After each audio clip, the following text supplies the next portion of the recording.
Here is a Westinghouse Box Fan, and I think this would date probably from the early 50s, so I'm not certain. I haven't gone to many estate sales recently because I've got so much stuff. I've got plenty to keep me busy, but I'll check out the advertisements on estatesales.com just in the off chance there might be something I'd want to go buy. And I actually saw just a corner of this fan in an estate sale online photo, so I went out and I bought it. And this is probably one of the heaviest, most substantial, or not probably, it is the heaviest, most substantial box fan that I own. The weird thing about it is that it seems like it's somehow oriented backwards. Here's the Westinghouse logo, or the Westinghouse name, and the logo, it's kind of worn off. But another thing is that this turns backwards, or it turns counterclockwise.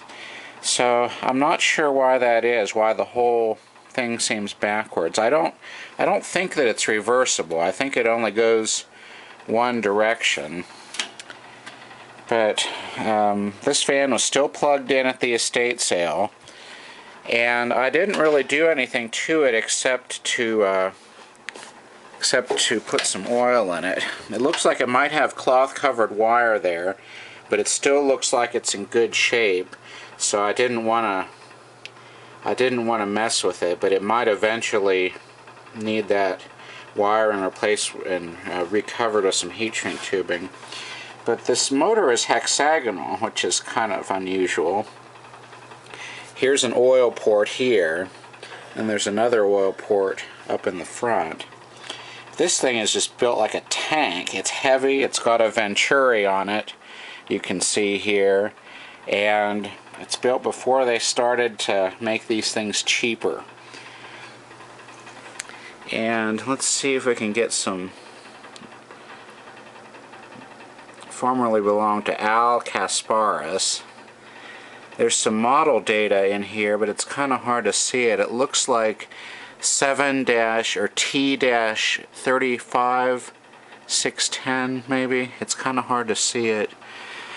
For some reason Westinghouse just inked those details on there. And the owner of this fan did some repairs. I think I will want to eventually replace these splices. He just used some automotive type butt splices on there, so I'll replace those with soldered connections and heat shrink tubing. But the cord still looks like it's in okay shape, although I think I will replace it when I redo those butt splices. Looks like it suffered some kind of damage to the blades, and the previous owner welded some material on there and then grinded it out so that it would repair it. There's the blades. The hub of these blades is kind of unusual. It's got some little, you can sort of see the oil port in through there. It's got some holes in it to access the oil port. And the whole case is kind of oblong. It doesn't have any feet to it. Let me turn this fan off here. Let me start it up here. We'll start off on, let's see, we'll start off on low.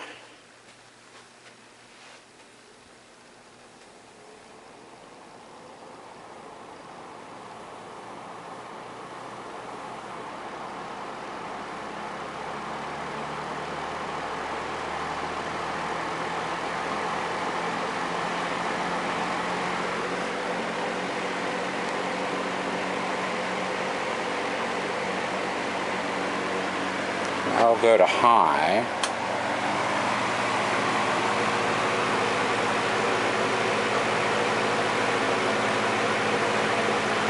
You'll notice it doesn't produce much noise at all, but it's really powerful as far as the amount of air it blows. It seems to blow a stronger current of air than just about any other box fan I've got.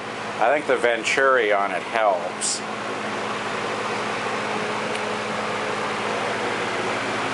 I did clean this. It didn't. It shows that it's lived a long life, and out in a garage or something, but I cleaned it up as much as I could. I think it'd really take repainting to improve the finish, but I won't do that. I'll just make sure that it leaves its original markings and stuff on it.